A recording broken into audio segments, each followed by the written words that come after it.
अगर किसी एक व्यक्ति की जीवन में बहुत ही ज़्यादा अगर वो परेशानी से जूझ रहा है, कोई भी उसकी लाइफ में ऐसा फेज आ रहा है कि आप आजकल आपको पता है कि लोग डिप्रेस्ड बहुत रहते हैं, तो कैसे आप उसको मोटिवेट करते हैं? अच्छा, जिसको डिप्रेशन से बाहर निकलना है उसको ज्यादा से ज्यादा चिंतन करना चाहिए। चिंतन एज टाइप है मेडिटेशन। ये हमारे धर्म को गिराने वाले हमारे धर्म के लोग हैं। बाहर किसी को परेशानी नहीं कि भगवान ने क्या किया। कृष्ण भगवान ने 16,000 शादियां कर ली, हम 1-2 गर्लफ्रेंड रख ले तो क्या बुरी बात है। अब उनसे कोई ये कहे कि ठाकुर जी ने 7 वर्ष की उम्र में गिरिराज जी को उठाया था, उंगली पर, नुक्की नहीं उंगली पर।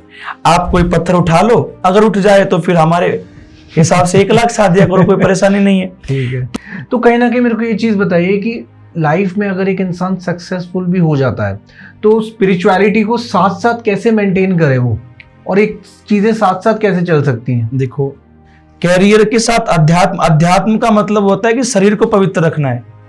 बस मन में भगवान का नाम और शरीर पवित्र। शरीर पवित्र कैसे रहेगा?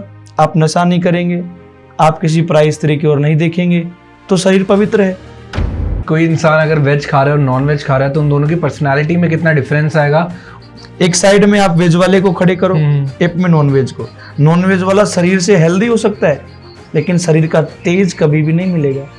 मेरे को एक चीज़ समझाइए कि लड्डू गोपाल की हम बात करते हैं। लड्डू गोपाल को सही तरीके से रखना, अगर किसी को अपने घर में रखना हो, स्थापना करनी हो अपने घर में, तो क्या क्या वो नियम बांधे कि ये सब इस घर में अलाउड नहीं है अगर हमारे घर हमने लड्डू गोपाल को रखा है?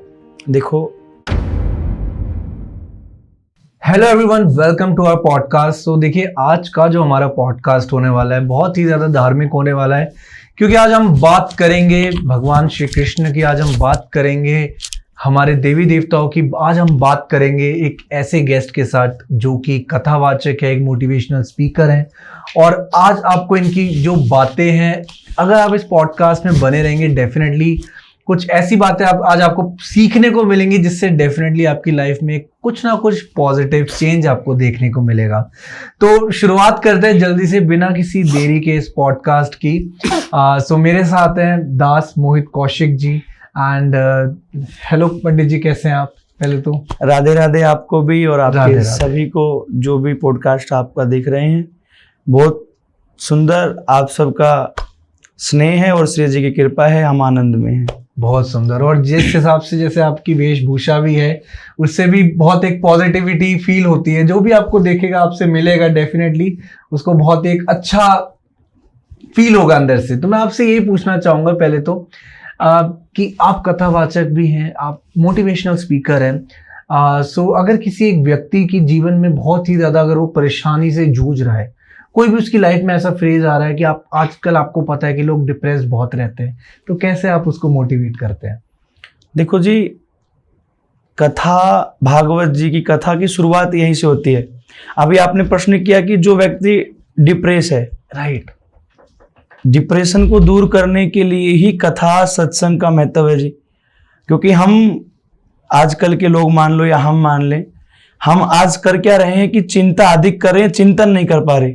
और जब तक शरीर में चिंतन नहीं बढ़ेगा तब तक तो डिप्रेशन से बाहर निकलना नामुमकिन है।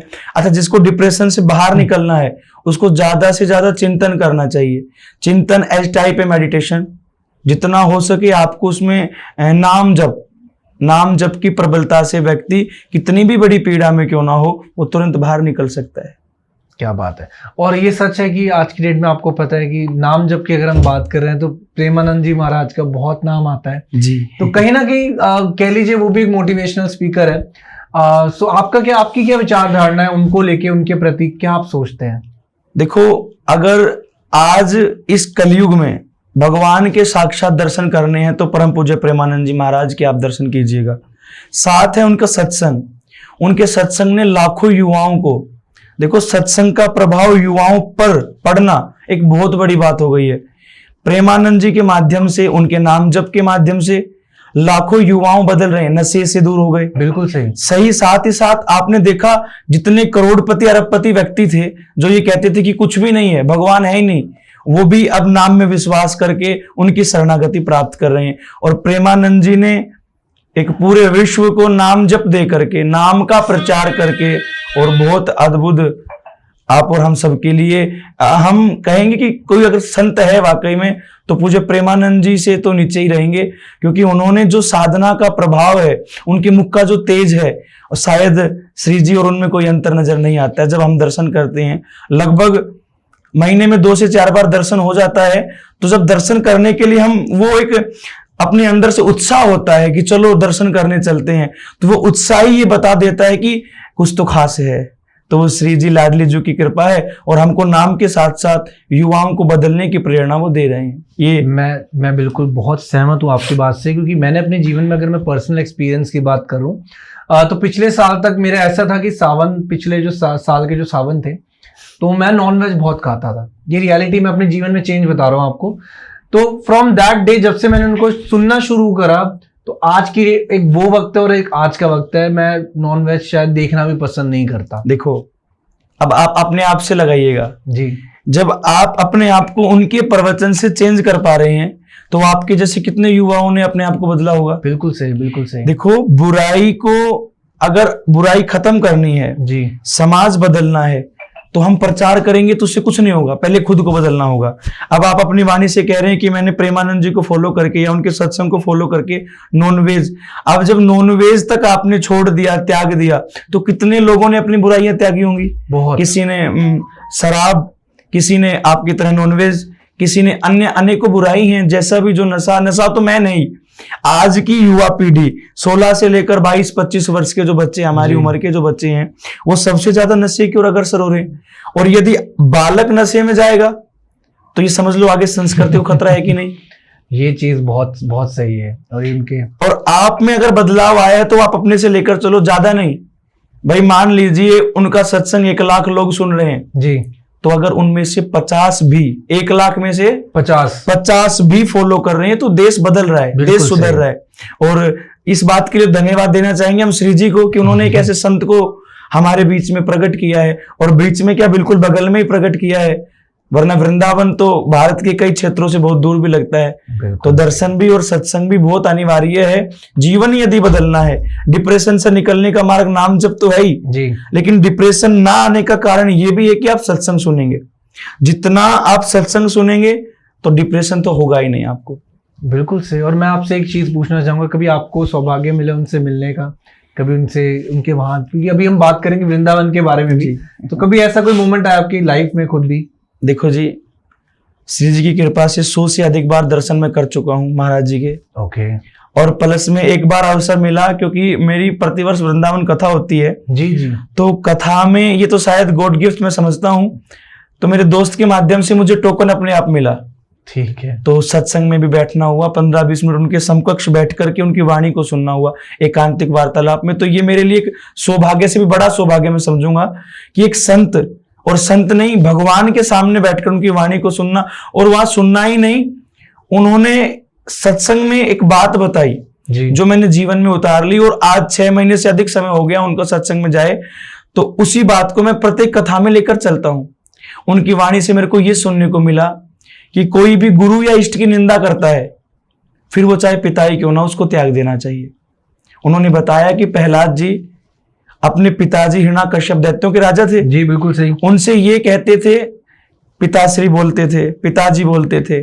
जब प्रहलाद जी को ये लगा कि सारी हदें पार हो चुकी हैं, अब ये बार बार नारायण का नाम लेने से रोक रहे हैं, अब जब भगवान को शत्रु बना रहे हैं, तो मेरा इनसे कोई मतलब नहीं। तो उन्होंने अपने पिताजी होने के बावजूद भी उनको हे दैत्यराज कहकर पुकारना प्रारंभ कर दिया। और यही बात सबको जीवन में उतारनी है कि अपने इष्ट और गुरु की जो निंदा सुनेगा, वो व्यक्ति कभी जीवन में सफल नहीं हो सकता है। आपने इष्ट बना लिया शंकर भगवान को, हमने बना लिया ठाकुर जी को। अब कोई ये कह रहा है कि आपके शंकर भगवान, तो अभी कुछ दिन पहले वो मूवी आई थी कि आपके शंकर भगवान तो एक साधारण व्यक्ति की भांति रो रहे हैं पत्नी के वियोग में, वो जब सती को लेकर जा रहे हैं। जी, जी। तो ये निंदा नहीं सुननी है, हमें उसका जवाब देना था कि यह शंकर भगवान के रूप में नहीं है, या शंकर लीला करने के लिए एक साधारण मनुष्य बनकर आए हैं, तो उसमें कोई बुराई नहीं है। वो संसार को एक नई दिशा देने के लिए। जब सती ने अपने पति के सम्मान में देह का त्याग किया है, तो शंकर भगवान का भी अपनी पत्नी के प्रति कुछ समर्पण बनता है। वो एक नई दिशा देने के लिए उन्होंने कार्य किया। अब ठाकुर जी को लेकर कई चर्चाएं चलती हैं कि भगवान ने 16,000 विवाह कर लिए। बिल्कुल, लोगों का क्वेश्चन भी होता है कि क्यों उन्होंने इतनी शादियां करी। ये लोगों का नहीं, ये हमारे धर्म को गिराने वाले हमारे धर्म के लोग हैं। बाहर किसी को परेशानी नहीं कि भगवान ने क्या किया। हमारे बच्चे जब ये कहते हैं कि हमारे ठाकुर जी ने, कृष्ण भगवान ने 16,000 शादियां कर ली, हम 1-2 गर्लफ्रेंड रख ले तो क्या बुरी बात है। अब उनसे कोई ये कहे कि ठाकुर जी ने 7 वर्ष की उम्र में गिरिराज जी को उठाया था, उंगली पर, नुक्की नहीं उंगली पर। आप कोई पत्थर उठा लो, अगर उठ जाए तो फिर हमारे हिसाब से 1 लाख शादियां करो, कोई परेशानी नहीं है। ठीक है। तो हमारे बच्चे बुराइयों को जल्दी ले रहे हैं। अच्छा वो ये नहीं कह रहे कि राम ने क्या किया। हमारे जो राम जी हैं, पूरी राम कथा आपने सुनी भी होगी जी। तो राम कथा मर्यादित जीवन सिखाती है। राम का रोजाना का नियम था, प्रातः काल उठई रघुनाथा, मात पिता गुरु नावई माता। ये शिक्षा नहीं ले रहे बच्चे कि राम भगवान जब भी उठते गुरु को, माता को और पिता को ढूंढ ढूंढ करके दंडवत प्रणाम करते थे। ठीक है। तो ये शिक्षा हमारे बच्चे नहीं ले रहे। हाँ, इन्हीं चीजों को बदलने के लिए सत्संग आवश्यक है। बहुत खूबसूरत। और मेरे को आप एक चीज बताइए कि अगर हम बात कर रहे हैं इस टाइम कृष्ण जी की, तो क्या होता है कि हमारी लाइफ में अगर हमें कुछ उनसे सीख लेनी हो, अपने आप को पॉजिटिव रखना हो और ऐसी सिचुएशन से निकलना हो जो बहुत ही ज़्यादा डिफिकल्ट हो, क्योंकि अभी हमने बात करी थी डिप्रेशन की, तो लोगों के माइंड में ना सुसाइडल थॉट्स भी बड़े आते हैं कि यार ये सिचुएशन मेरे से हैंडल नहीं हो रही, तो मैं क्या करता हूँ कि, तो उसको मोटिवेट कैसे करोगे आप?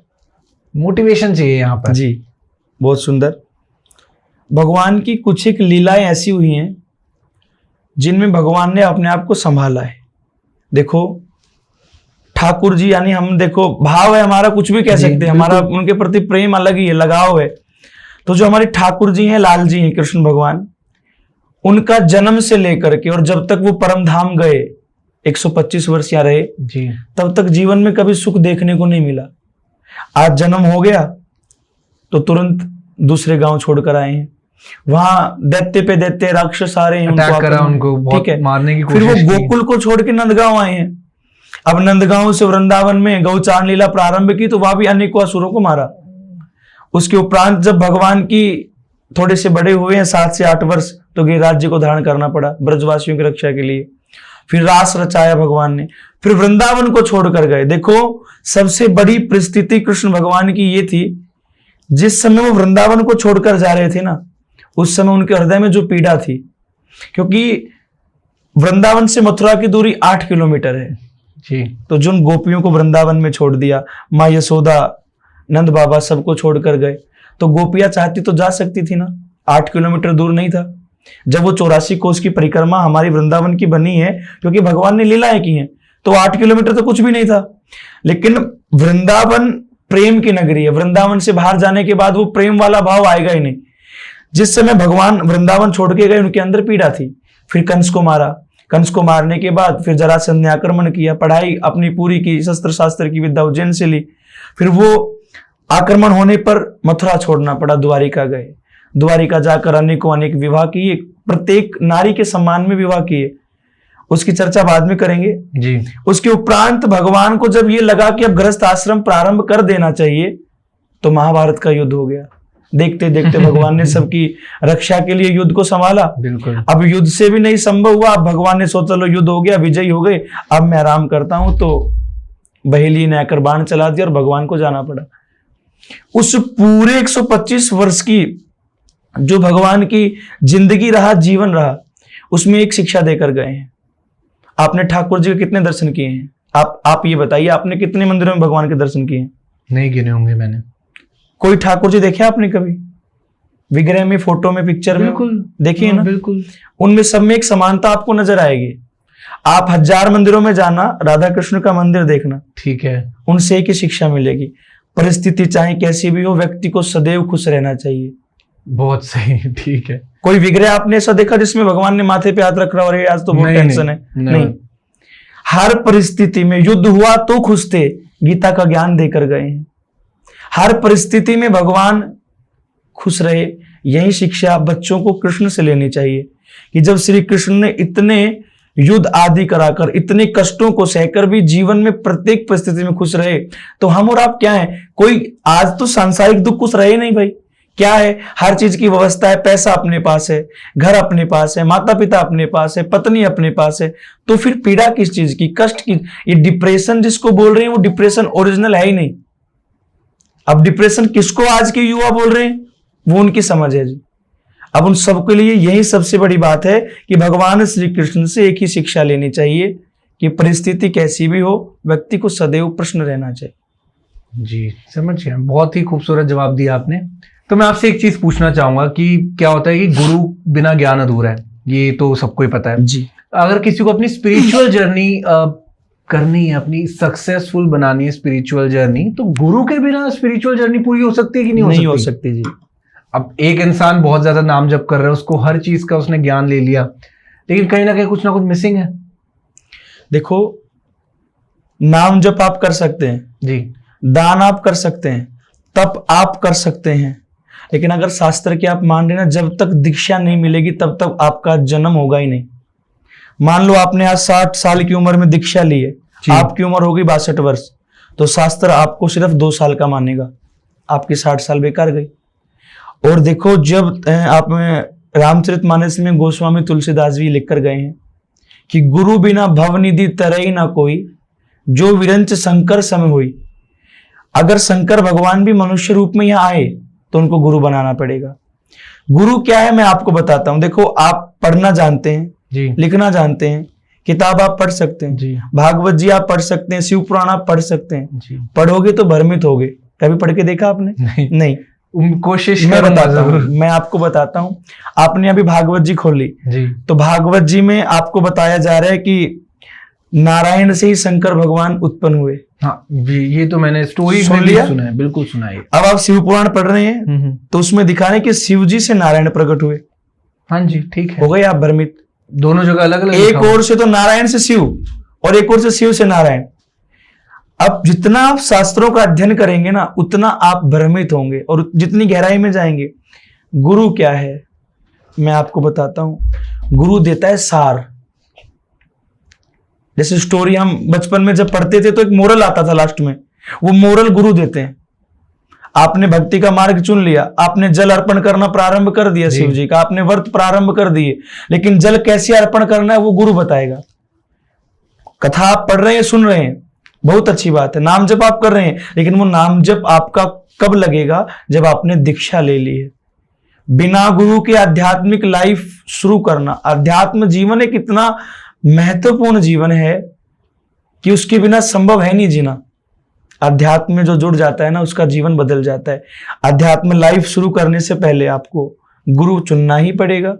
ठीक है, कुछ वर्ष आपके बीत गए नाम जप में, नाम जप का प्रभाव तब भी मिलेगा आपको, लेकिन जो सार गुरु देंगे, अच्छा गुरु मार्ग बताते हैं, आप कहते हैं ना गुरु भगवान से मिला देते हैं, तो वो हाथ पकड़ के थोड़ी लेके जाएंगे आपको, केवल एक मार्ग देंगे कि बेटा इस मार्ग पे आपको चलना है, इस मंत्र को आपको जपना, जितनी दृढ़ता से आप जपेंगे आपको भगवान मिल जाएंगे। ये है। और देखो, आपने जो प्रश्न किया है उसमें बिल्कुल मनाही है कि स्पिरिचुअल लाइफ, अध्यात्म जीवन जीना है तो गुरु का होना बड़ा आवश्यक है, उसके बिना नहीं जी सकते आप। ठीक है, बहुत खूबसूरत। आप मेरे को एक चीज बताइए कि आप इतनी कथा आपने करी है, बहुत लोगों के आई गेस आपने दिमाग भी बदल दिए होंगे, पॉजिटिविटी उनके अंदर आप लेकर आए, कहीं ना कहीं ऐसा लगा आपको कि कुछ ऐसा आपकी लाइफ में कुछ एक्सपीरियंस करा हो जहां पर कृष्ण जी ने साक्षात आकर आपको संकेत दिया हो कि नहीं ये गलत है, ये नहीं करना चाहिए, ऐसा कुछ? आप कितने प्रमाण बताएं? अच्छा, कोई भी जो आपको अभी याद आ रहा हो। मैं आपको एक बात बताऊं, जब हम किसी से प्रेम करने लग जाते हैं ना, तो वो संभालने वाला स्वयं हो जाता है, चाहे वो इंसान है या परमात्मा। खैर, इंसान से तो प्रेम किया जा ही नहीं सकता, प्रेम केवल भगवान से होता है, इंसान में तो फिर ममता आ जाएगी। अब संकेत ये बताऊं कि भगवान ने आपको रोका है, या ये बताऊं कि भगवान ने आपको ये दिखाया कि मैं हूं? दूसरे वाला कि मैं हूं, ये बताइए। इसके अनेकों प्रमाण मैं आपको देता हूं। सबसे पहले तो आज का ही प्रमाण दे दूं। ठीक है। कल रात्रि को हम वृंदावन गए और मेरे जो लाल जी हैं, जिनकी सेवा से कथा चल रही है जी, तो वो थोड़े से बड़े हैं। अब बड़े होने के कारण मेरे को रेगुलर कहीं कहीं जाना हो रहा है, तो गाड़ी में उनको ले जाना लाना संभव तो है, लेकिन उनकी व्यवस्था हर जगह नहीं हो पाएगी। तो कल विचार कर लिया कि चलो आज वृंदावन चलते हैं और एक छोटे ठाकुर जी लेकर आएंगे, इनको घर रखेंगे मंदिर में और कथा में छोटे रखा करेंगे, जहां भी जाना हो मैं संग ले जाऊं। ऐसा विचार करके पूरा हम निकल गए। रात्रि को 9-10 बजे हम पहुंचे, तो वहां जा करके चुन लिया ये वाले ठाकुर जी चाहिए, सब हो गया उनका न्यौछावर राशि वगैरह निर्धारित हो गई। मैं बोला बस ठीक है, दे दो हमें। अब देखो, इनको ये लगा कि जब ये ठाकुर जी आ जाएंगे छोटे वाले, तो मेरी अब इज्जत मान लो कम हो जाएगी, ऑटोमेटिक फर्क पड़ेगा कि कथा में तो कभी लेकर जाना है ही नहीं, अगर ये आ गए तो। पता नहीं ऐसी क्या मानसिकता बदली, वो ठाकुर जी वही छुड़वा दिए, दूसरे वाले दिला दिए कि कथा के लिए नहीं रखना, आपको लेना है ना और ले लो। तो अभी एक नए ठाकुर जी चले, आपने देखे होंगे सिलिकॉन में। हाँ जी। तो उन पे नजर गई, अब मन बदल गया, भाई इसको रहने दो, ये दे दो। तो उनको अपनी गोदी में हम ले आए कल।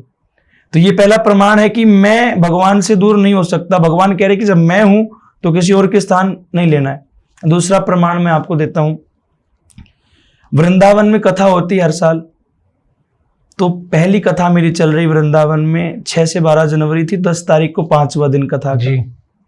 तो जो वृंदावन कथा होती है उसमें हम सारी व्यवस्थाएं अपनी ओर से करते हैं, जो भी जा रहा है, खाने की, पीने की, हलवाई सब अपने होते हैं। तो मेरा रोज का नियम होता था कि कथा करके तुरंत रसोई में जाना कि आज क्या बनेगा, क्या व्यवस्था है आगे की, और जाकर वहां बैठ जाना। 4 दिन लगातार बैठा मैं।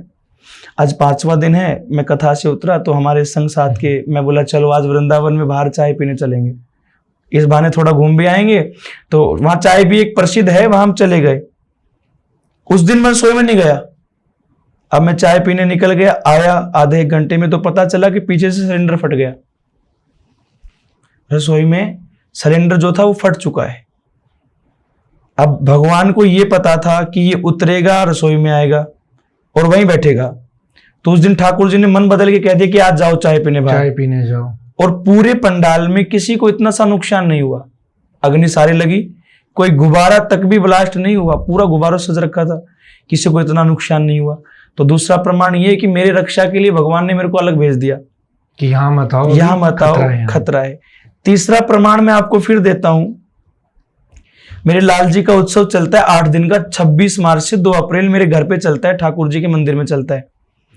तो जब उनका जन्मदिन आता है तो थोड़ा उनको एक तरीके से हम बिल्कुल ऐसा रखना चाहते हैं कि ये सब कुछ, और है भी वही सब कुछ। तो दुनिया से बचा करके कि किसी को दर्शन करना है तो आप स्पेशल करके आओ, ऐसे लोकल में हम नहीं लेके आएंगे, कथा में रखते हैं जैसे। तो मैंने ये सब विचार कर लिया कि हम ठाकुर जी को अंदर बैठा देते हैं और कथा बाहर चलेगी, जिसको आना है दर्शन कीजिए और फिर आप बाहर आइएगा।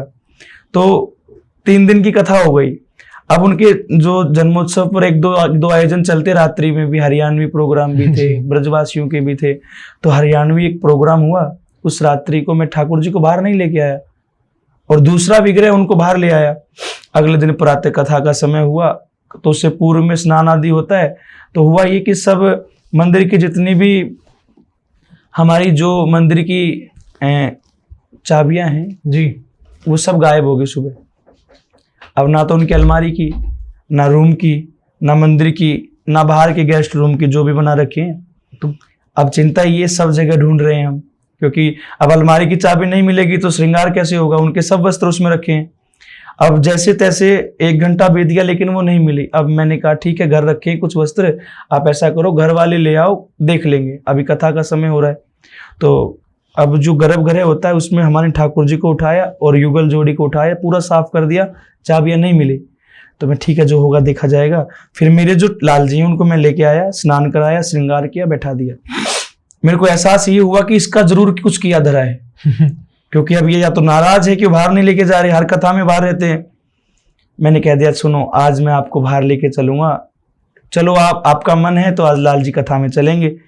इतना कह दिया और मैं घर चल गया। अब मैं कथा के समय आया तो मैं भाई ठाकुर जी को बाहर बैठाओ, फिर उसके बाद कथा प्रारंभ करेंगे।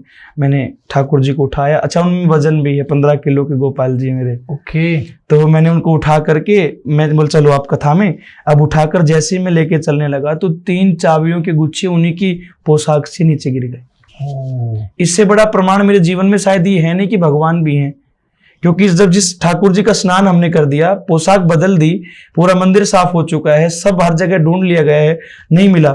अब मैंने ये कह दिया कि चलो आज आप कथा में चलो, अगर यही बात है तो तीनों चाबी के गुच्छे उनकी ही उस फ्रॉक में से, उनकी पोशाक में से नीचे गिरे। उससे बड़ा मेरे जीवन में कोई प्रमाण नहीं है कि भगवान है या नहीं है।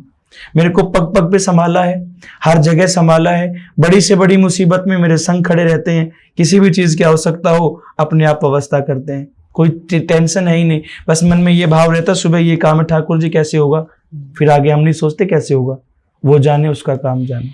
ठीक है, बहुत ही अच्छे से आपने चीज़ों को बताया और ये चीज़ें सुन के लगता भी है कि ये चीज़ें है कहीं ना कहीं एहसास दिलाती है कि हम आपके आसपास ही हैं। बिल्कुल बिल्कुल। तो अच्छा मेरे को एक चीज़ बताइए कि अब आज की डेट में क्या होता है कि लोग बहुत ज़्यादा स्पिरिचुअल भी हो रहे हैं, धीरे धीरे लोगों के अंदर वो भावनाएं आ रही हैं, जैसे कि कथावाचक के थ्रू, आप लोगों के थ्रू, प्रेमानंद जी के महाराज के वचन, उन सबको देखने के बाद लोगों के अंदर थोड़ा बहुत चेंजेस देखने को मिल रहे हैं। तो कहीं ना कहीं मेरे को ये चीज़ बताइए कि लाइफ में अगर एक इंसान सक्सेसफुल भी हो जाता है तो स्पिरिचुअलिटी को साथ साथ कैसे मेंटेन करे वो, और एक चीजें साथ साथ कैसे चल सकती हैं? देखो ये ठीक है आपके लिए, क्योंकि आज की जो हमारी लाइफ हो गई है ना वो इतनी बिजी हो गई है, आखिरकार समय तो सबके पास है जी, लेकिन फिर भी इतनी बिजी हो गई है कि हम ना परिवार को समय दे पा रहे, ना भगवान को समय दे पा रहे। अब आपका प्रश्न ये है कि वो व्यक्ति कैरियर के साथ साथ और आध्यात्म कैसे जिए। बिल्कुल। देखो जो मोटिवेशनल स्पीकर्स हैं हमारे वो इसीलिए लग रहे हैं कि आप अपना कार्य भी कीजिए और भगवान से भी जुड़े रहिएगा, ज़्यादा कुछ नहीं करना उसको। कैरियर के साथ अध्यात्म, अध्यात्म का मतलब होता है कि शरीर को पवित्र रखना है, बस मन में भगवान का नाम और शरीर पवित्र। शरीर पवित्र कैसे रहेगा? आप नशा नहीं करेंगे, आप कोई भी अभक्ष्य पदार्थ नहीं खाएंगे, आप किसी पराई स्त्री की ओर नहीं देखेंगे, पर पुरुष की ओर नहीं देखेंगे, तो शरीर पवित्र है। अब इसको पवित्र रखने के लिए अब आप जॉब कर रहे हैं तो तुलसी की माला गले में होनी चाहिए। ओके, ये एक अति महत्वपूर्ण है। उससे क्या होगा मैं आपको बताता हूं। आपने कोई बुरा कार्य किया, आज करने ही वाले हो, मान लो आप किसी को मारने ही वाले हो, मान लो हथौड़ी लेकर के आज आप जो भी है, आपके मन में ये भाव आ गया कि यार भगवान देख रहे हैं, आप छोड़ दोगे? वहीं छोड़ दोगे उसको? बचाव हो गया। तुलसी क्या करेगी? जब गले में तुलसी रहेगी 24 घंटे आपके, तो आप कोई अभक्ष्य पदार्थ जब पाएंगे, मन में एक बार ये विचार आएगा यार तुलसी है, सकारात्मकता आई और नकारात्मकता को दूर करेगी, अभक्ष्य पदार्थ से आप बच गए। दूसरा, माथे पर तिलक सदैव हो। अगर आजकल MNC कंपनीज हैं या स्कूल जो भी कन्वेंट है उनमें ये सब अलाउड नहीं है, तो उसके बचाव के लिए हमारे यहाँ ब्रज की रज मिलती है, उसको हल्का सा नीचे लगा लो या फिर सिर में लगा लो। लेकिन तिलक का बहुत बड़ा प्रभाव है, जितनी विवेकता तिलक से आती है। क्यों लगाते हैं हम तिलक? एक तो इससे अपनी सनातन की पहचान होती है। आप शुरुआत में कह रहे थे कि वेशभूषा से, जी, जीवन को बदलने में पूरा पूरा वेशभूषा का अपना एक अलग से पूरा महत्वपूर्ण क्षण होता है। इस वेशभूषा में अगर आप हैं या मैं हूं तो एक अपनी अलग से एक एटीट्यूड है, राइट। वो वाला एटीट्यूड नहीं, एक वेशभूषा का एटीट्यूड है। इसमें आप कहीं भी खड़े नहीं हो सकते, इसमें आप ट्रेन में सफर नहीं कर सकते, इसमें आप कहीं भी खड़े होकर कुछ खा नहीं सकते, आप मूवी में नहीं देख सकते, मॉल नहीं घूम सकते, आप किसी 5-10 के ग्रुप में खड़े नहीं हो सकते, क्योंकि इसकी अपनी मर्यादा है। तो जब वेशभूषा का प्रभाव है तो तुलसी प्रभाव डालेगी। आपने अभक्ष्य पदार्थ नहीं खाया, आपका बचाव हो गया। तिलक लगाकर आप गए, कलावा आपने बांधा है, चोटी आपने रखी है, चोटी का भी अपना महत्व है, माइंड को बहुत तेज करती है। पहले समय में आपने देखा था हर व्यक्ति चोटी रखते थे, क्योंकि जितनी चोटी टाइट बंधेगी ना उतना ही जो मानसिक संतुलन है वो बनेगा, बने रहेगा। जी, चोटी के पीछे जितनी नस खींचेंगी हमारे दिमाग की तो मानसिक विकास होगा। ये चोटी का अपना रहस्य है। तिलक से क्या है, यहाँ पर हमारी आत्मा होती है। आपने देखा वो सूक्ष्म जीव जो है वो यहीं पर है। कभी साधना के बारे में सुना हो तो साधना यहीं से प्रारंभ होती है और यही परमात्मा दर्शन देते हैं आपको अंदर ही अंदर। कैरियर में आपको अध्यात्म से जुड़ने के यही है 3 से 4, तो भाई कलावा बांधो, तुलसी धारण करो, तिलक लगाओ। प्लस में क्या करना आपको, जब भी समय मिल रहा है, मान लीजिए आपकी 8 घंटे की ड्यूटी है और उसमें आपको कुछ भी क्षण भर नहीं है काम, तो फिर नाम जप का कर से करहु कर्म विधि नाना। कर से, हाथ से तो कर्म करते रहो जी, और मुख से नाम जप करते रहो। जितना हो सके भगवान का नाम जप करना है। नाम जप, देखो हम ये नहीं कह रहे कि आप कैरियर कर रहे हैं तो छोड़ दो। देखो कई जगह ऐसा हो जाता है कि भक्ति का मतलब लोग समझ लेते हैं कि बिल्कुल चोला धारण करके और चिमटा काटना। ना, घर में रहकर भी भक्ति हो सकती है। गृहस्थ आश्रम से बड़ा कोई आश्रम नहीं है, आपको पता है। क्योंकि आप संन्यास लेकर तो भक्ति कोई भी कर लेगा, अकेले रहकर तो भक्ति, जब गृहस्थ में रहकर आप भक्ति करेंगे उसका पूर्ण फल आपको मिलेगा। कैरियर में आप जा रहे हैं, नाम जब वहां प्रारंभ रखोगे, अभक्ष्य पदार्थ नहीं पाओगे, अध्यात्म से जुड़े रहोगे, शरीर को पवित्र रखोगे, तो दोनों चीज बच जाएंगे, आपका कैरियर भी, आपका अध्यात्म भी। यही कारण है अब आजकल की जो अब नौकरियां लगा लो, ऑफिस लगा लो, उसमें हर जगह वाइन्स चल रही हैं, एग्जैक्टली, नॉनवेज चल रहा है। तो वहां आप बताइए ऐसे में अध्यात्म कैसे रहेगा? अध्यात्म के लिए पूर्ण पवित्र होना और पूर्ण समर्पित होना, दोनों चीजें चाहिएगी। चलिए आप मेरे को यही बात बताइए कि कोई इंसान अगर वेज खा रहा है और नॉन वेज खा रहा है तो उन दोनों की पर्सनालिटी में कितना डिफरेंस आएगा और कितना उनको वो चीज का फल मिलेगा या उसका क्या रिजल्ट मिलेगा उनको उसकी लाइफ में? नॉर्मल सी बात है। एक तो वेज वाला और एक नॉन वेज वाला, जी। उनमें क्या फर्क रहेगा मैं बताता हूँ आपको। जो नॉन वेज खाएंगे उनकी उम्र कम हो जाएगी, पहली बात तो यहाँ से आप नोट कीजिएगा। दूसरा ये रहेगा जी, नॉनवेज वाला व्यक्ति की समाज में कोई प्रतिष्ठा नहीं होती, जैसे शराबी की नहीं होती ना। आप जैसे शराब पी लिया मान लो, अब शराब पीने के बाद ज़्यादा कुछ नहीं होगा, कह देगा यार ये तो शराबी है, इसकी तो बात सच नहीं मिलेगी। और एक हम गलत भी कह रहे तो वो सही लगेगा उसको। जी। आप बिल्कुल प्योर हैं, वेज खाते हैं, कोई नशा नहीं करते, वाइन शादी से दूर हैं आप, तो आप जो कहेंगे ना वो आपके 10 लोग मानेंगे। और अगर आप हर चीज में अभक्ष्य पदार्थ पा रहे हैं, आप पान मदिरा आदि का पान कर रहे हैं, आप कहेंगे तो भी वो किसी को अच्छा नहीं लगेगा कि यार गलत बोल रही। तो इसमें पूरा फर्क है पर्सनैलिटी का। एक साइड में आप वेज वाले को खड़े करो, एक में नॉन वेज को। नॉन वेज वाला शरीर से हेल्दी हो सकता है लेकिन शरीर का तेज कभी भी नहीं मिलेगा। प्रेमानंद जी को कभी देखा आपने? नहीं देख पाए। किसी संत को आपने कभी देखा, उच्च कोटि के संत को? उनके मुख का जो तेज है, जैसे आपके मुख पर जो तेज है, अब ये प्रभाव होगा किससे? आप थोड़ा सा अध्यात्म से जुड़े तब। जी। अध्यात्म में जुड़ने के बाद मुख पर जो तेज आता है वो नॉनवेज वाले के कभी नहीं आएगा, आप ये देख लेना। और ये भी सुना है मैंने, मैं आपको काट रहा हूँ कि उनके गुस्सा बहुत बढ़ता है, एग्रेसिव हो जाता है। ये बहुत reality? सुंदर आपने प्रश्न किया है। तामसिक भोजन करोगे तो काम, क्रोध, मद, मोह, लोभ, पांचों चीजें बढ़ेंगी। ठीक है। लहसुन प्याज की मनाही शास्त्रों में नहीं है। लहसुन प्याज की मनाही संत क्यों करते हैं कि अगर आपको भजनानंदी बनना है तो आप लहसुन प्याज खाएंगे तो आपके अंदर क्रोध आएगा, और यदि क्रोध आएगा तो भजन आपका निष्फल हो जाएगा। तामसिक का मतलब, राजसिक का मतलब यही आ गया। आपने बताया ना अभी नॉनवेज अभक्ष्य पदार्थ तामसिक में, राजसिक में आ गए, और तामसिक में लहसुन प्याज है, मूली है, बैंगन है, ये सब तामसिक में आ रहे हैं।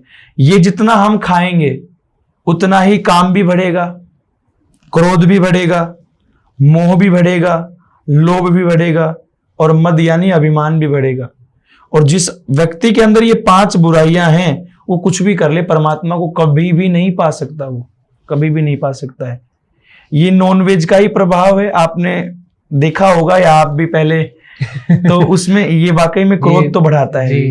फर्क है, मैंने खुद भी ऑब्जर्व किया। और अगर आप वेज रह करके सत्संग सुनते हैं तो सत्संग से आता है पेशेंस, बहुत है। पेशेंस आता है, बहुत आगे है। जितनी स्थिरता जीवन में आएगी ना सत्संग से, आप ऐसे हो जाओगे कि आपको कोई गाली भी दे रहा है ना, छोड़ो, श्री जी अपने आप देख लेगी। कोई बुरा कह रहा है, श्री जी है, मन में ऐसा नेगेटिव आज आ गया। अच्छा ये देखो, मैं कथा करता हूं लेकिन कोई साल में एक दिन ऐसा आते हैं, 10-5 दिन, जो हमारा भी माइंड डिप्रेस हो जाता है कि पता नहीं, या तो कोई कारण होगा या कुछ हमारे अपराध हैं, उनका भी देखो प्रारब्ध भोगना तो पड़ेगा। जो करके आए हैं उनको तो भोगना पड़ेगा। तो एक समय कई बार हमारे साथ ऐसा आ जाता है, यार अब जीना नहीं, ऐसा करो, शरीर को छोड़ दो। फिर तुरंत एक आवाज आती है कि श्री जी है, सब संभाल लेगी। ये सत्संग का प्रभाव है। और ये हमारे रामचरितमानस में लिखा भी है, बिनु सत्संग विवेक ना होई, यानी सत्संग के बिना विवेकता नहीं आएगी, और राम कृपा बिना सुलभ ना सोई। इसका अर्थ है कि राम की कृपा के बिना सत्संग नहीं मिलेगा और सत्संग के बिना विवेकता नहीं आएगी। तो इन सबको जोड़ो, सत्संग जीवन में आ गया तो स्थिर हो जाओगे, एक शांत स्वभाव आपका हो जाएगा। पंडित जी एक क्वेश्चन मैं पूछना चाहूंगा, मेरा पर्सनल क्वेश्चन है कि मैं बहुत ज्यादा ना महादेव को मानता हूँ। ठीक है। तो मेरा उनके प्रति जो लगाव है, वो प्यार है, वो बहुत है, इतना ज्यादा है कि मैं सुबह उठ के भी उनका नाम लेता हूँ और सोते वक्त भी उनका नाम लेता हूँ, और दिन में भी मेरे को कभी मौका मिलता है मैं उनका नाम लेता हूँ जी। तो क्या हो रहा है, लेकिन धीरे धीरे मेरे को, जब से मैंने प्रेमानंद जी महाराज को भी सुना है, तो मेरी जो भक्ति है वो राधा कृष्ण पे भी और ज्यादा होने लग रही है। तो ये चीज मैं हर उस इंसान से पूछता हूँ, ऐसा क्यों? तो आप मेरे को इसका आंसर पहले मैं दीजिए। आपकी इस बात को बड़ी करता हूँ, आपको अधूरा ज्ञान है। ठीक है। आपने सत्संग नहीं सुना है। महादेव और कृष्ण दोनों एक हैं, क्या आपको पता था? ये चीज नहीं पता, लेकिन जवाब में मेरे को यही मिलता है।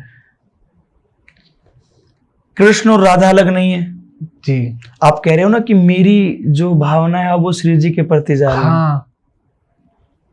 आप प्रेमानंद जी को फॉलो करते हैं। प्रेमानंद जी ने राधा वल्लभ मंदिर से दीक्षा ले रखी है, संप्रदाय से। राधा वल्लभ शंकर भगवान के ही स्वरूप में विराजमान है। और हमारे शास्त्र लिखते हैं, जिसने कृष्ण को पूज लिया उसको शंकर मिलेंगे, और जिसने शंकर को पूज लिया उसको कृष्ण मिलेंगे। आपने सुना होगा शंकर भगवान कृष्ण के लिए नारी तक बन गए थे वृंदावन में। गोपेश्वर महादेव रास रचाने के लिए आए थे। तो ये आप ये मत मानिएगा कि कुछ ऐसा गड़बड़ हो जाएगा, नहीं। अच्छा। जहां मन लग रहा है शंकर भगवान वहीं प्रकट हो जाएंगे आपके सामने। अच्छा, ये तो चलो भगवान का ही हो गया कि मैं राधा का नाम ले रहा हूं, तो शंकर भगवान नाराज ना हो जाएं। मैं आपको एक इतना सुंदर कथा के माध्यम से बताता हूं कि भगवान हर जीव में भी है। एकनाथ जी महाराज हुए, महाराष्ट्र के बहुत बड़े संत थे। उन्होंने मन में ऐसा भाव बनाया कि दुनिया कावड़ यात्रा कर रही है, अब की बार मैं भी करूं जी। तो संकल्प लिया कि गंगोत्री से रामेश्वरम में आऊंगा। अब आप ये देखिए गंगोत्री कहाँ है? रामेश्वरम। और रामेश्वर भारत का दोनों कोने में, भारत का बिल्कुल वो तो एक तरीके से एंडिंग पॉइंट है और वो शुरुआत है जी। वहां से उन्होंने उठा लिया, भूखे प्यासे चल दिए। बस कभी कभी रुकना होता, पानी पी लेते, निराहार चल रहे हैं। 3 वर्ष से अधिक समय लग गया उनको पहुंचते पहुंचते। कमंडल में जल है। अब भक्ति की श्रेष्ठता और विश्वास यहां दिखाई दे रही है। आप तो नाम जप कर रहे हैं। देखो, मेरा मानना ये है कि किसी का भी करो लेकिन नाम जप करो। किसी का भी मतलब ये नहीं है कि सबका करो। ठाकुर जी, राम, हनुमान जी, नारायण, शंकर ये एक ही हैं, इनमें भेद नहीं होना चाहिए। अब जो हमारे एकनाथ जी महाराज हुए, वो पहुंच जाते हैं रामेश्वरम से 5 किलोमीटर पहले एक वन आता है, जंगल, उसमें। ओके, ठीक है। अब सामने उनको ये तसल्ली हो गई कि मेरे रामेश्वरम जी आ गए हैं, ये दिखाई दे दिया उनको कि मंदिर आ गया है। अब उत्साह हो जाता है कि 3 वर्ष की तपस्या है महाराज। अब जैसे ही वो जंगल को पार करने लगे, तो जंगल को पार करने लगे तो एक गधा दिखाई दिया उनको, और वो गधा तड़फ रहा है। अब एकनाथ जी ये सोच रहे हैं कि अगर मंदिर जाकर के मैं पानी लेकर आऊंगा तब तक ये प्राण त्याग देगा जी। अब एक और तो मन ये कर रहा है कि 3 साल हो गए तो शंकर भगवान सामने पहले अर्पण कर दूं, और एक और ये कि ये खत्म हो जाए, कहीं मर ना जाए। अब बोले जो होगा देखा जाएगा। 3 वर्ष की तपस्या में एक कमंडल जल का था, वो उस गधे को पिला रहे हैं और क्या कह रहे कि हे मेरे रामेश्वरम, आप यही से स्वीकार करना। यकीन मानिए उस गधे को फाड़ करके भगवान प्रकट हो गए। ओके। तो ये विश्वास है। अब जब आप राधा राधा जपेंगे तो भगवान तो आएंगे ही। तो राधा और कृष्ण एक हैं और कृष्ण और शंकर एक हैं। ऐसा कई बार हो जाता है। पहले देखो, मेरी जो परंपरा है वो श्री परंपरा है। मेरे इष्ट हैं लक्ष्मी नारायण जी, लेकिन प्रेम मेरे को किशोरी जी से है, लाल जी से है। तो भगवान से यदि प्रेम हो गया, क्योंकि सब एक ही है, हम कथा कहते भी हैं, सुनते भी हैं, उनमें किसी का भेद नहीं बताया, तो हमें भेद करना भी नहीं चाहिए। भागवत जी में इतना भी लिखा है कि जो राधा कृष्ण में भेद देखेगा वो मूर्ख है, वो मूर्ख है। और जो श्री शब्द होता है ये पत्नी सूचक है जी। श्री राम तो सीताराम हो गए, लक्ष्मी नारायण श्रीमन नारायण हम बोलते हैं तो लक्ष्मी जी नारायण संग हो गई, तो श्री कृष्ण यानी राधा कृष्ण हो गए। तो आप इस बात को लेकर के मत भ्रमित होइएगा कि शंकर भगवान से मैं राधा की ओर आ गया ना, राधा ही सर्वस्व है। दोनों में लगता है। आपको मैं एक बात बताऊं, अब पुराणों में तो नहीं लिखा, और लिखा भी होगा तो देखो इतना अभी ज्ञान नहीं है, लेकिन ब्रज के संतों का भाव है कि शंकर भगवान से पहले राधा आ चुकी थी। राधा ही सर्वस्व है, अधिष्ठात्री देवी तो है ही, लेकिन राधा ही शुरुआत है, उनके बाद सब भगवान आए हैं। यदि राधा नहीं होती तो कृष्ण अवतार नहीं लेते, तो आपने भी सुना होगा। पहले किशोरी जी का अवतार हुआ है, उसके 11.5 महीना बाद जन्माष्टमी को कृष्ण अवतार हुआ है। राधाष्टमी भी इसी महीने में आएगी 15 दिन के बाद। पहले जन्माष्टमी आती फिर राधाष्टमी आती है। और ये लोगों को नहीं, मेरे को भी आज पता लगी ये चीज। हाँ, पहले किशोरी जी का, अच्छा इतना बड़ा भाव था किशोरी जी का कि 11.5 महीना तक आंख नहीं खुली उनकी। जिस दिन कृष्ण जन्म हुआ है, बधाई लेने के लिए बरसाना के लोग जब नंदगांव या गोकुल पधारे हैं, तब श्री जी ने अपनी आंखों से पहले कृष्ण को देखा है। और कृष्ण ने जन्म इसीलिए लिया है क्योंकि ब्रज में श्री जी आ चुकी हैं। और श्री जी की बराबरी कोई भी नहीं कर सकता, ना कोई देवता, ना कोई देवी। आदि शक्ति भी वही है, दुर्गा भी वही है, कृष्ण भी वही है, शंकर भी वही है। तो इस बात को लेकर बिल्कुल भ्रमित मत होइएगा, और जो भी पूछे तो कहना सब एक ही है। जितना हो सके राधा नाम आप जपिएगा। और जैसे इतनी बड़ी आपने बात बताई यहाँ पे, एक चीज मेरे को बताइए कि आज की डेट में क्यों ऐसा होता है कि लोग कहीं ना कहीं आज भी कुछ ऐसे फ्रेज हैं लाइफ में लोगों के कि जहां पर लड़कियों से बदतमीजी की जाती है, जहां पर अपनी पत्नी से बदतमीजी की जाती है, अपनी माता से बदतमीजी की जाती है, उन्हीं के घर वाले भाई। तो ऐसा क्यों? मतलब एक औरत की जो रिस्पेक्ट करनी चाहिए, मैं अभी रिसेंट की बात नहीं कर रहा, केसेस तो आपको पता है भी बहुत आए हैं जिसमें यहाँ पर लड़कियों ने भी करा है। देखो इंसान है, 50-50 तो होगा जी, राइट। लड़के भी गलत करते, लड़कियां भी गलत करते, लेकिन ये चीज बहुत है कि लड़के कहीं ना कहीं दबाते हैं लड़कियों को। ऐसा क्यों? उनको क्या आप आंसर देंगे? देखो, इसमें सबसे पहला अपराध अगर मैं किसी का मानूं तो माता पिता है। कारण बताइए। प्रथम गुरु माँ है, पिता भी नहीं कहेंगे, माँ है प्रथम गुरु। जब उस माँ को ये पता है कि मेरा बच्चा चोरी करके लाया है, उस माँ ने कह दी चलो कोई ना, बालक है, बाद में सुधर जाएगा, यह पहली गलती हो गई। उस माँ को ये पता है मेरा बच्चा जुआ खेल रहा है, उस बात को दबा दिया गया, दूसरी गलती। तीसरा नशा। और जब वही बच्चा बड़ा होने के बाद इन सबको कंटिन्यू रखता है, तब माँ रोकने का प्रयास करती है तो वो बच्चा उस माँ को मारता है।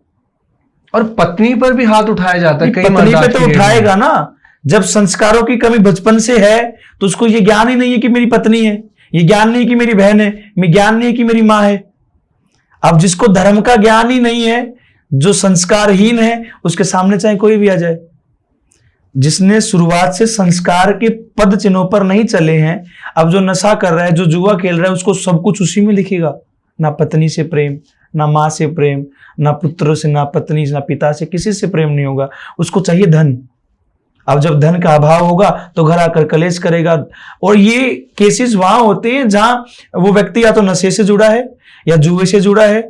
जो व्यक्ति धर्म से जुड़ा होगा उसके घर में कभी आपको नहीं मिलेगा, क्योंकि धर्म सिखाता है सदैव नारी का सम्मान। यहाँ हमारी किशोरी जी के लिए कृष्ण ने क्या समर्पण नहीं किया, यहाँ हमारी सती के लिए शंकर ने क्या समर्पण नहीं किया, लक्ष्मी जी के लिए विष्णु ने क्या समर्पण नहीं किया, हमारे सनातन में राम ने सीता जी के लिए क्या नहीं किया। हमारे सनातन में नारियों का सम्मान सर्वप्रथम है। लेकिन ये व्यक्ति वही जानते जो धर्म से जुड़े हैं। अब जिनको धर्म का ही ज्ञान नहीं है वो मारेंगे, वो कुछ भी करेंगे, क्योंकि वो एक नासमझ व्यक्ति हैं। कारण माँ बाप है, शुरुआत में संस्कारहीनता।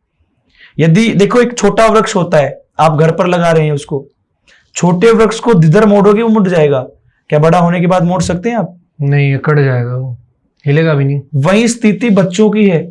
यदि बालकपन में बच्चों को आपने मोड़ दिया, अब देखो हमारे बड़े बुजुर्ग कह जाते थे कि अगर आपने बच्चे को जन्म ही दिया है तो जन्म देने का अर्थ ये नहीं कि कुछ भी बन रहा, नहीं, या तो वो भक्त होना चाहिए या दाता होना चाहिए। अब गुंडा डाकू बनाना है तो जन्म दो ही मत, इससे अच्छा। तो यही कारण है। और आपने भी ये जब क्वेश्चन किया तो आपने कुछ देख के सोच के किया होगा। ये स्थिति उन्हीं घरों की है या तो जिस घर में पैसा नहीं होगा, और पैसा भी सब कुछ नहीं है जहां धर्म नहीं होगा। पैसा सब कुछ नहीं है, जहां धर्म नहीं होगा, जहां धर्म नहीं है, ये यहाँ होगा। क्योंकि बिना धर्म के ज्ञान नहीं होगा, और ज्ञान के बिना आदमी अधूरा है। जिसको ये नहीं पता कि ये मेरी माँ है, माँ को किस पद पे पूजा जाता है। बदतमीजी भी करते हैं लोग। गणेश जी प्रथम पूज्य हैं। उन्होंने माता पिता की परिक्रमा करके ये संदेश दिया कि पूरा ब्रह्मांड इनके अंदर है, पूरे ब्रह्मांड की परिक्रमा का फल मिलेगा। जिसको ये ज्ञान है ना, वो माँ बाप से उल्टा बोलेगा। बहुत ही सुंदर जवाब जी। ठीक है, अच्छा हम बात करते हैं आपकी। आप कथावाचक है, आपने बहुत अच्छी अच्छी जगह पर आप गए हैं, वहाँ पर काफ़ी लोग आपको सुनते हैं। तो मेरे को ये बताइए कि ये भी माना जाता है कि कथा सुनने से, ऐसी कोई बातें सुनने से या किसी के मुंह से ऐसी अच्छी वाणी सुनने से उसका भाग्य बदल जाता है, उसकी लाइफ में चेंज आ जाता है अगर वो स्पिरिचुअल बातों को सुने, उनको फॉलो करे, ऐसा भी होता है? देखो, अब भाग्य बदलना किसे कहेंगे आप? जो लिखा है वो बदल जाए, ऐसा संभव नहीं है। वो संभव कब है? जब आप परिश्रम करेंगे। ये जो किस्मत कहते हैं कि किस्मत बदल गई, नहीं, बिना मेहनत कुछ भी संभव नहीं है। यहां जो आपने प्रश्न में जोड़ा है कि कथा सुनने से भाग्य बदल जाता है, तो ये वहीं से उठकर बात आएगी। जो कथा सुनेगा उसके अंदर विवेकता आएगी, धर्म से जुड़ेगा, और जो धर्म से जुड़ेगा हर चीज को त्याग करके परिवार से प्रेम करेगा, भगवान से प्रेम करेगा। और जिसको परिवार से, और एक आप मान लीजिए किसी व्यक्ति को कि इसने कथा नहीं सुनी है, कभी कोई ज्ञान नहीं है, वो ऐसे घूम रहा है बस, तो उस समय उसकी स्थिति कैसी है? ना अच्छे से बच्चों से बोलना, ना पत्नी से बोलना, ना माँ बाप से बोलना, ना किसी से उसको अच्छा व्यवहार। जब वही व्यक्ति कथा सुन रहा है और कथा में आ रहा है कि माता पिता, अच्छा कथा राम कथा चलती है, तो हम सबसे कहते हैं कि राम कथा में बहुत अच्छी शिक्षा दी जाती है।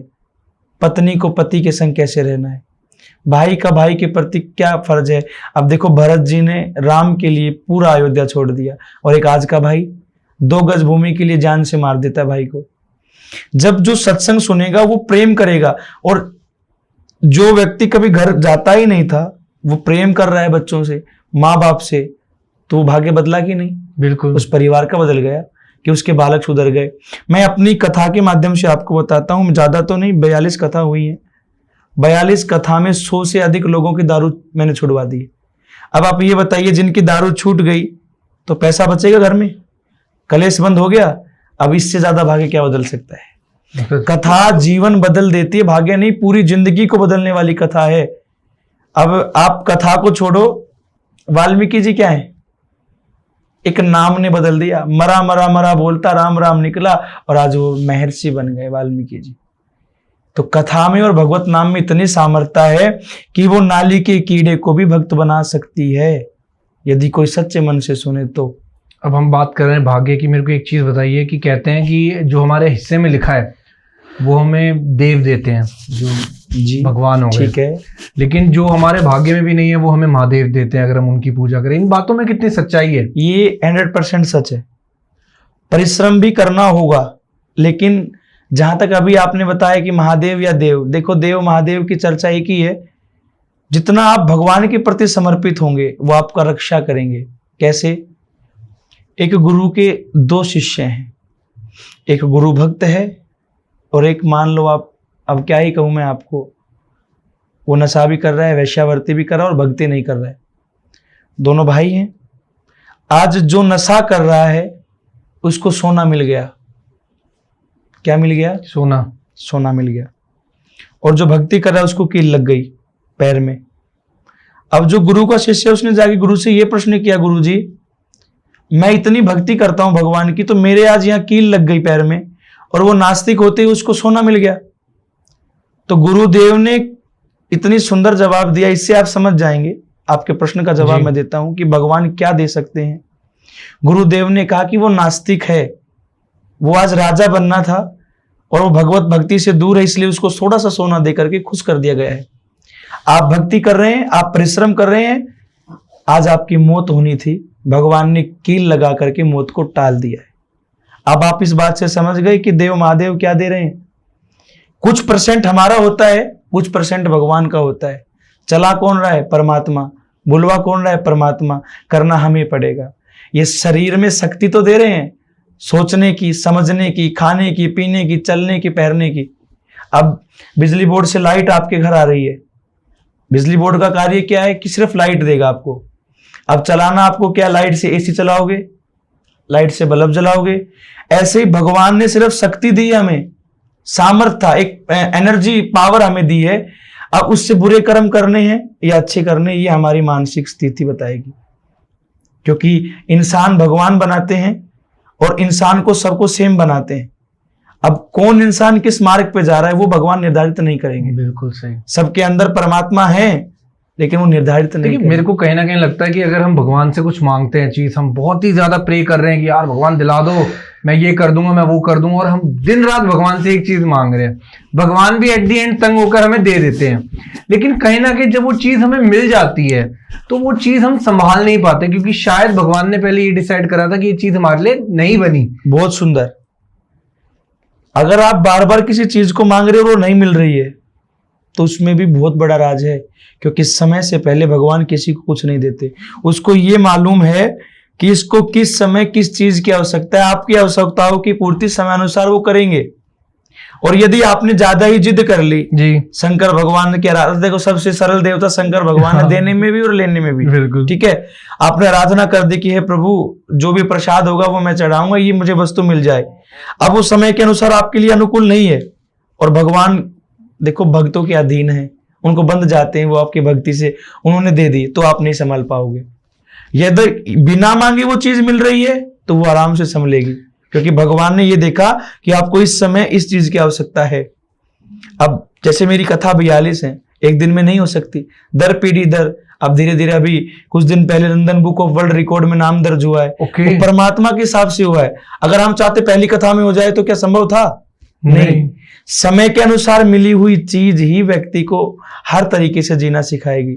मिल तो जाएगी, अब भी हम जिद करेंगे ये प्रभु अब हमें टीवी पर आ जाएं।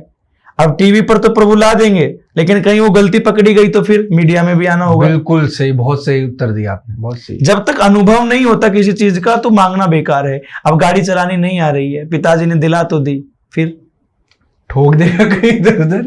इसलिए आपने जो प्रश्न किया कि संभाल नहीं पाते, अगर परमात्मा बिना मांगे दे रहे हैं तो वो आप संभालोगे, और अगर आप मजबूरी में जबरदस्ती ले रहे हैं वो नहीं संभलेगी, चाहे वो आपकी पत्नी ही क्यों ना हो। अब आपको अकल नहीं है, शादी कर लो, क्या घर बसा पाओगे? नहीं बसेगा। यही कारण है, इसी से आप समझ जाइए। ठीक है। अच्छा मेरे को एक चीज बताइए कि जब आप कथा सुना रहे होते हैं तो कभी आपने कोई ऐसा भी, आपने कृष्ण जी के मेरे को कुछ ऐसे चीजें बताई जिसने आपको रियलाइज कराया कि इनकी प्रेजेंस है? कभी ऐसा कोई मिरेकल आपने देखा हो कि यार ये क्या हो गया मेरी आंखों के सामने, मतलब भगवान ने इतना कह लीजिए कि अपनी आपकी आंखों के सामने आपको साक्षात एक प्रूफ दे दिया कि ये देख कि ऐसा भी हो सकता है? कुछ ऐसा कोई मिरेकल आपकी लाइफ में कि आपने देखा हो? देखो, भगवान किसी भी स्वरूप में कथा में भी आ सकते हैं, क्योंकि कथा जब तक शुरू नहीं होगी जब तक भगवान नहीं आएंगे। मैं आपको एक बात बता दूं, आज यदि मेरे ठाकुर जी मेरे साथ नहीं बैठे तो मैं बोल नहीं पाऊंगा। हम कह देते हैं ना कि हमारे जो कथावाचक है वो सबसे पहले जो राम कथा करते हैं वो कहते हैं आओ हनुमत विराजिए, आपने सुना होगा कभी। अगर मेरे ठाकुर जी मेरे संग नहीं बैठे हैं तो मैं कथा नहीं कर पाऊंगा। क्या चीज रोकती है आपको ऐसा करने से? हमारा सामर्थ्य ही नहीं है, ये हमारी पूजा नहीं हो रही, गद्दी की पूजा हो रही है। मैं यहाँ बैठा हूँ, मैं आपकी तरह नॉर्मल हूँ, मेरे भी सारे शौक हैं वही जी। जो आपके शौक हैं। हाँ, अगर मैं गद्दी पर बैठा हूँ तो मेरे पिताजी के लिए भी मैं पूजनीय हूँ, क्योंकि वह मेरी पूजा नहीं, वहां उस पीठ की पूजा हो रही है। रही बात आपकी कि कभी आपने आंखों के सामने भगवान को देखा है? बिल्कुल मिरेकल वही है। मैं वृंदावन में 6 से 7 वर्ष घूमा हूँ, रहा भी हूँ, कभी तटीय आश्रम नहीं जा पाया।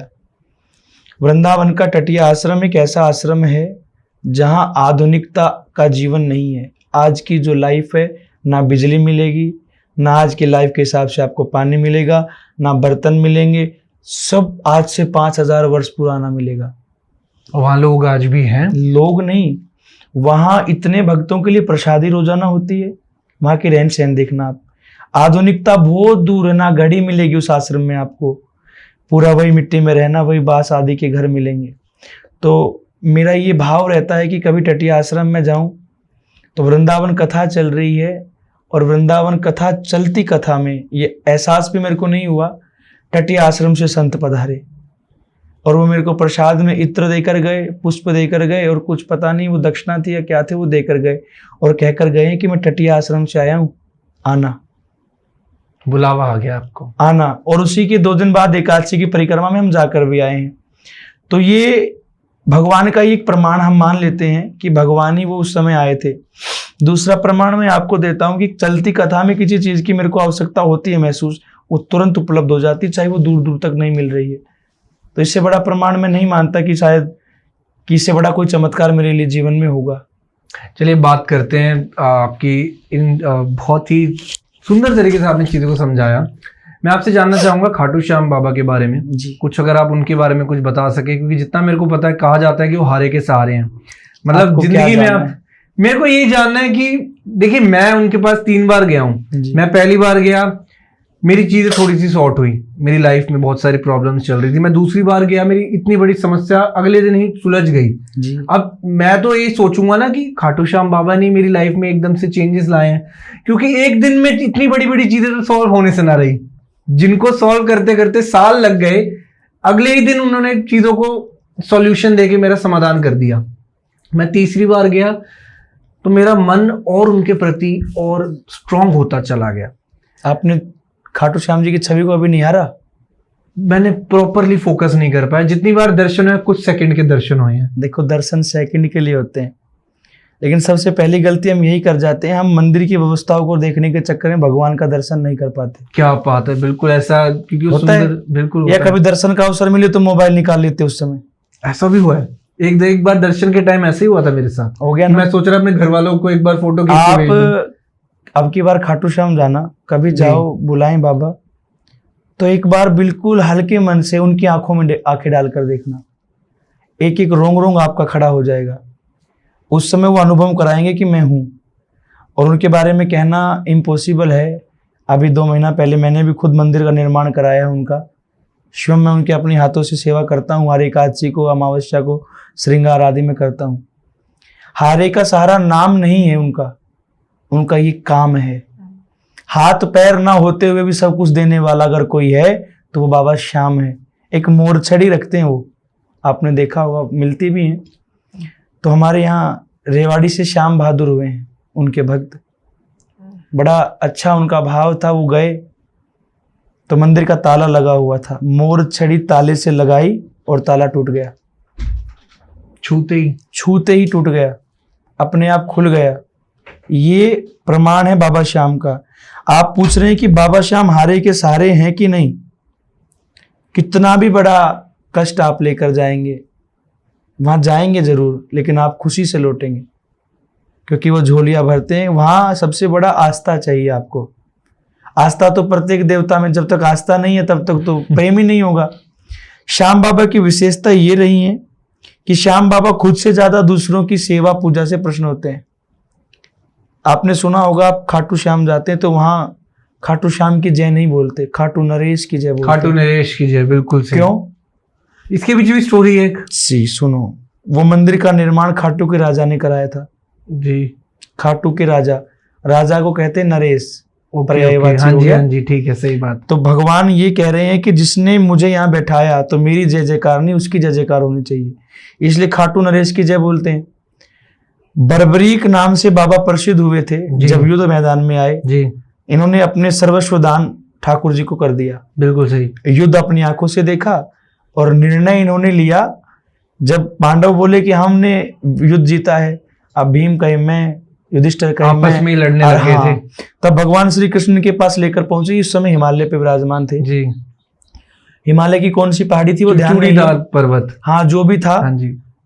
तो उस पर्वत से इन्होंने निर्णय दिया था कि यहाँ मरने वाले भी कृष्ण है, मारने वाले भी कृष्ण है। उस समय भगवान ने अमर वरदानी का इनको वरदान दिया कि कलयुग में आपकी पूजा होगी। और जो ठाकुर जी के भक्त हैं वो बाबा श्याम को माने, जो श्याम जी के भक्त है वो कृष्ण जी को। एक ही है ये छवि भी। बस हमारे यहाँ क्या होता है कि अनेकों अनेक देवता क्यों हैं? जिसका जिसके प्रति मन लग जाए वही भक्ति शुरू कर दो आप। किसी का लड्डू गोपाल में मन है, किसी का युगल सरकार में मन है, किसी का श्याम जी में, किसी का सालासर जी में। तो जिसका जहां मन लग जाए वही से भक्ति प्रारंभ हो जाए। तो बाबा श्याम आस्था का केंद्र ही नहीं है, हारे के सारे वो सच में हैं। कभी आपने तो आजमा ही लिया, किसी को लेकर जाना, कितनी बड़ी समस्या हो पल भर में दूर वो करेंगे। और जब बुलाना चाहेंगे तो क्षण भर में वो बुला भी लेंगे, और नहीं बुलाना तो बराबर से निकाल भी देंगे, दर्शन नहीं देंगे। ऐसा तो हर जगह होता है। मेरे साथ पहली बार ऐसा ही हुआ था कि मतलब मेरे को पता नहीं था कि दर्शन किस जगह है। पहली बार गया था, मेरे को किसी समझाना वाला कोई था नहीं, और मेरे जो साथ के थे वो भी नए थे जी। और भीड़ इतनी थी कि मतलब कुछ सेकंड भी मैं देखता रह गया कि मैं आंख से आंख ही नहीं मिला पाया। कि मतलब मैं चलता चलता आंखों में देखता देखता मैं कहा बाबा कहाँ गए, मेरे को दिखे ही वो नहीं। दोनों साइड है ना, इधर सालासर वाले बालाजी, इधर श्याम बाबा हैं। जी। तो अब कुछ लोग सोचते हैं यहाँ क्योंकि डेकोरेशन इतनी बराबर रखते हैं दोनों साइड वही। से, तो बाबा या कोई भी देवता है हमारे, उनका आपको पहले दर्शन करने का तरीका। अब हम जाएंगे, आंख बंद करके खड़े हो गए, क्या खाक दर्शन करने आए हो आप? मंदिर में आंखें जब बंद कर ली तो दर्शन किसके कर रहे हैं आप? आंखें खोल करके नीचे से ऊपर तक निहारना है भगवान को कि आज बाबा ने कैसा बागा पहना है, कैसा श्रृंगार है, आज चंदन लगा भी है कि नहीं लगा। बाबा शाम को चंदन नहीं लगता, महीने में 5 दिन ब्लैक स्वरूप में वो दर्शन देते हैं। तो वो सब निगाहें डालिएगा, और कितनी बड़ी मुसीबत को ऐसे व्यक्ति को वहां लेकर जाइएगा जो भगवान को नहीं मानता हो। हमारी आस्था तो हमारा काम थोड़ा लेट होगा, लेकिन जिसकी बिल्कुल आस्था नहीं है ना, भगवान पहले उससे सुलटते हैं कि चल तेरे को ही प्रमाण दूंगा कि मैं हूं कि नहीं। तो बाबा के पास कभी आप जाना, अब की बार जाओ तो सच्ची आस्था से किसी ऐसे पुरुष को बिल्कुल। लेकर जाओ कि जो नास्तिक है उसको वहां ले जाओगे तो भाग्य भी बदलेगा, जीवन भी बदलेगा, और ये सच्चाई भी है। आप कितनी बड़ी अर्जी बाबा के यहाँ लगाते हैं। देखो मैं इन चीज़ों से दूर हूँ, लेकिन फिर भी बाबा के प्रति मेरा बहुत बड़ा समर्पण है, क्योंकि मैं हर 15 दिन में, 15 दिन तो बहुत हो गए, 5 दिन में, 6 दिन में दूर हूँ तो अलग बात है, एक बार श्रृंगार अपने हाथों से करता हूँ। तो ये मेरा खुद का भी एक्सपीरियंस रहा है कि जो अर्जी आपने बाबा के चरणों में समर्पित कर दी वो क्षण भर में पूरी करेंगे। वो उनकी सिरदर्दी क्या करेंगे क्या नहीं।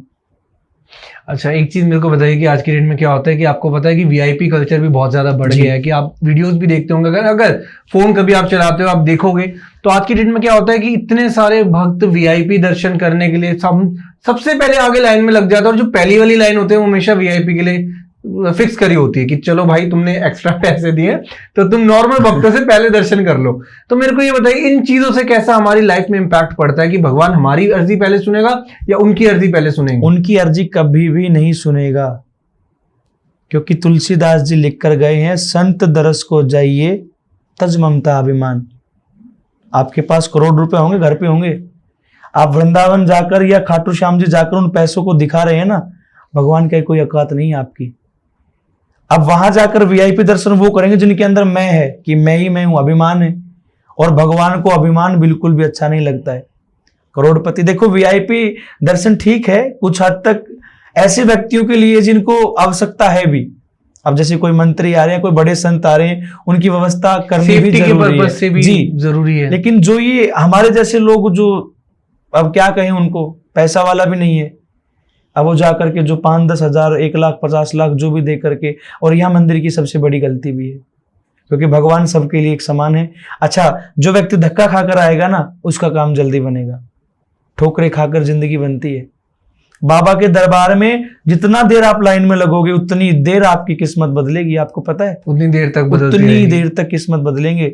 जो आनंद धक्के खाने में है वो आनंद वीआईपी में कहाँ आएगा? आए और दर्शन करके चले गए। महाराज किसको पता, इत्र की वर्षा बाबा के ऊपर हो रही है, हम भक्तों के ऊपर हो रही है, बाबा के जय जयकार लग रहे हैं, वीआईपी वाले आए और चले गए। नहीं, उनका कुछ भी नहीं होगा, कुछ भी। लेकिन ये आप लिख ये लेना। भी देखिए कि आज की डेट में इन जगहों पर भक्तों की संख्या भी कितनी बढ़ चुकी है, जिनकी वजह से मैनेजमेंट भी हैंडल नहीं कर पा रहा। कहीं ना कहीं ये भी रीजन हो सकता है कि शायद वीआईपी कल्चर को अडॉप्ट कर रहे हो वो। नहीं, वीआईपी से क्या मैनेजमेंट हो जाएगा? बिगड़ेगा। वीआईपी दर्शन से मैनेजमेंट बिगड़ेगा। और ये देखो, हमारे भारत की एक बहुत बड़ी, अब मैं क्या बताऊं, इस चर्चा तो नहीं करनी चाहिए। एक व्यक्ति गरीब है और एक अमीर है जी।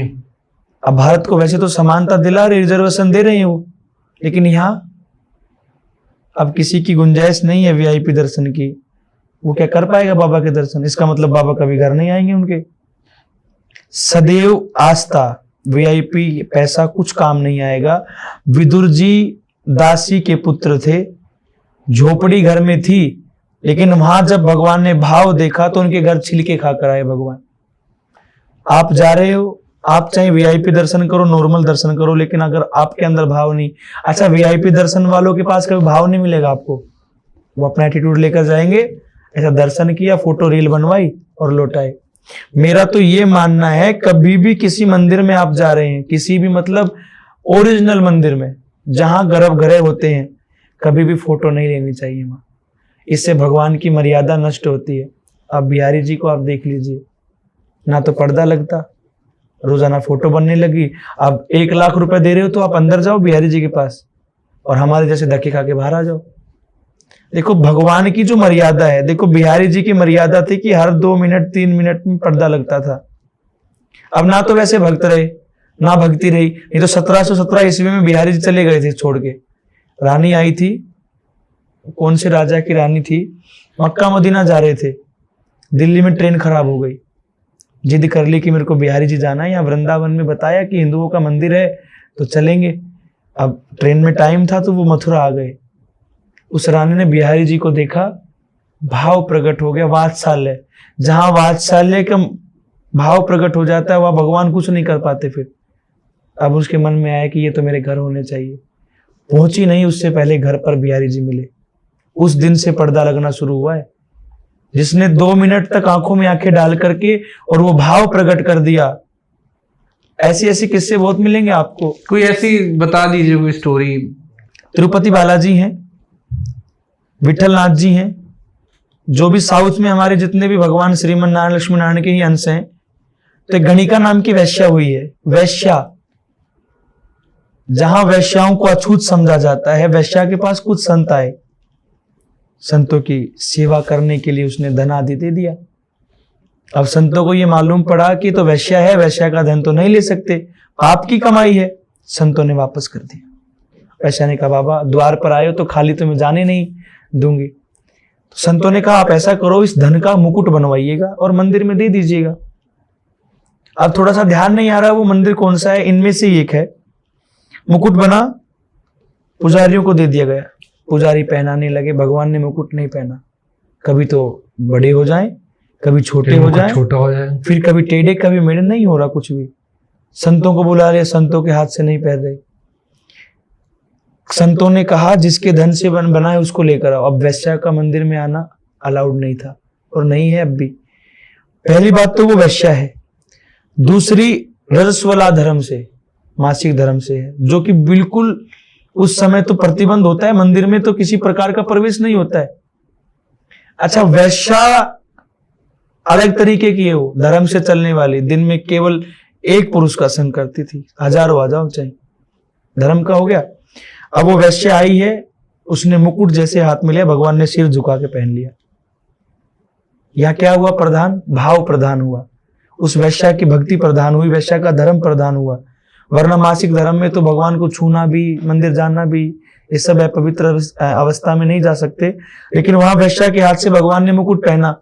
तो ये भी एक ईसाई प्रमाण है कि भाव बिना भगवान नहीं मिलेंगे। विदुर जी के घर छिल के खाए, सबरी के यहाँ झूठे बेर राम चबा कर आए हैं, तो वो सब बिना भाव के संभव नहीं है महाराज।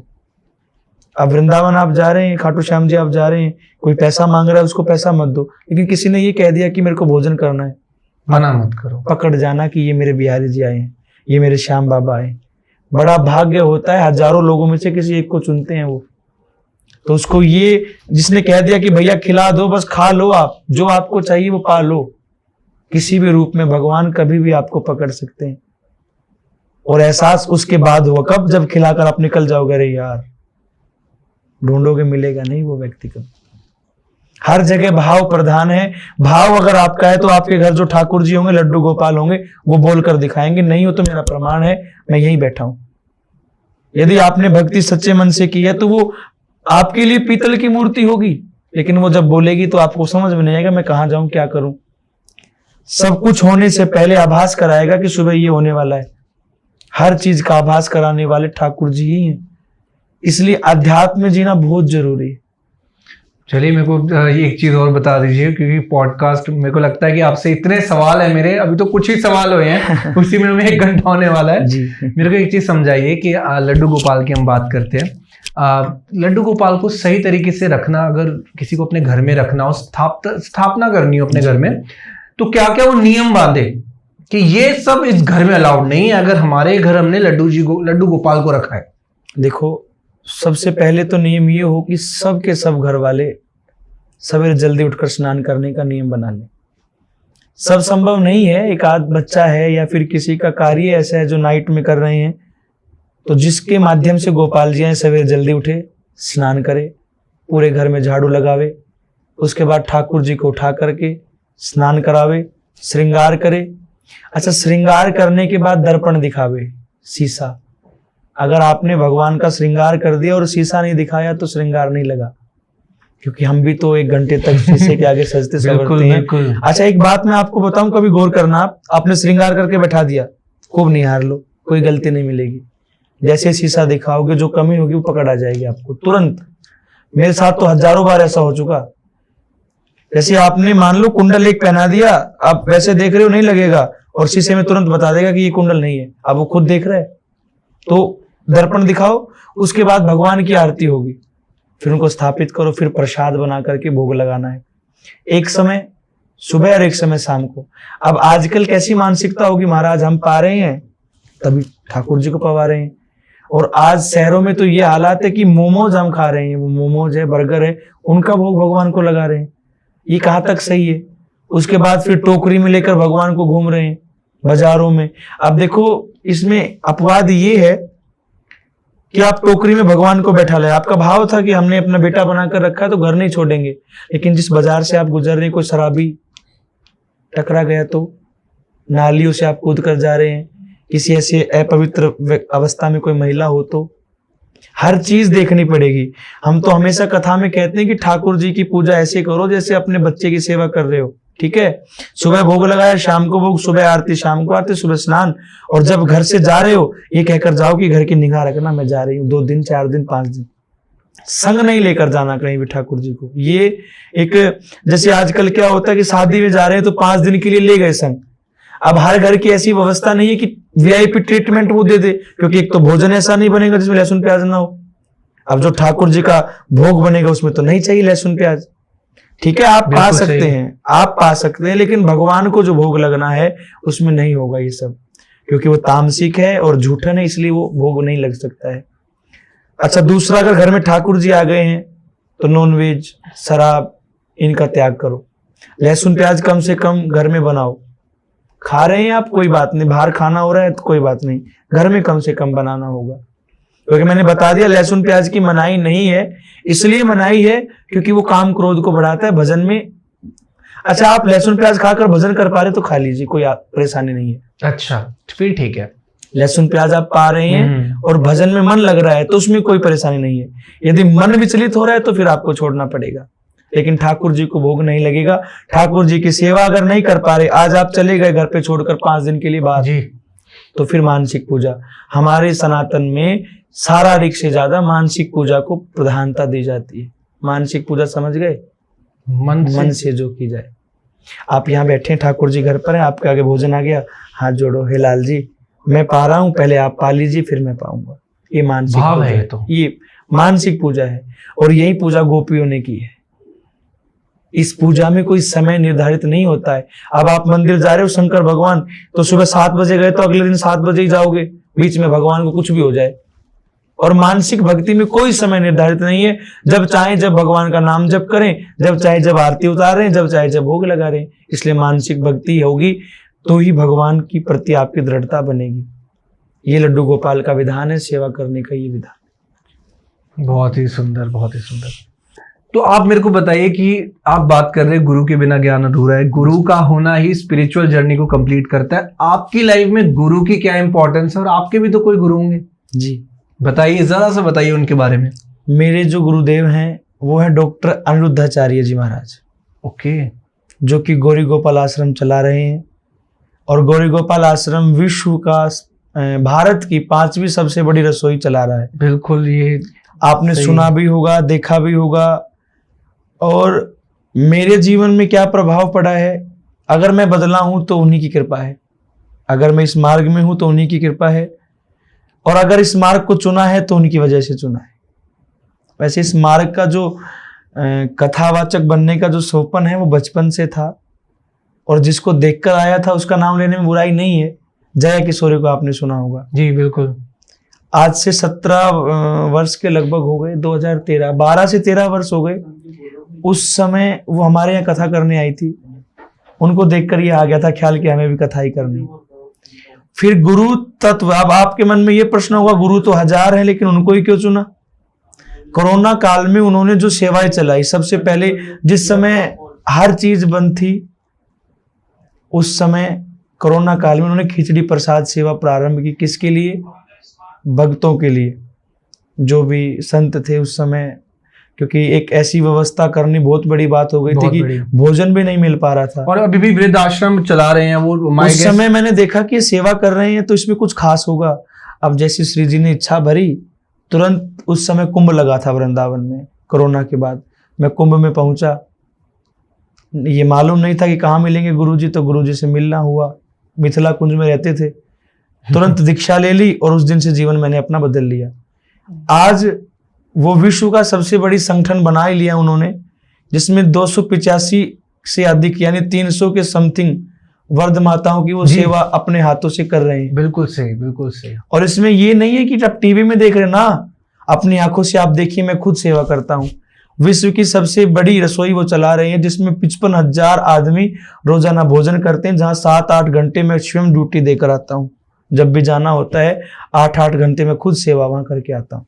कभी लगे तो मेरे को भी बताइएगा, कभी मेरे को मिलवाना चाहे तो आप।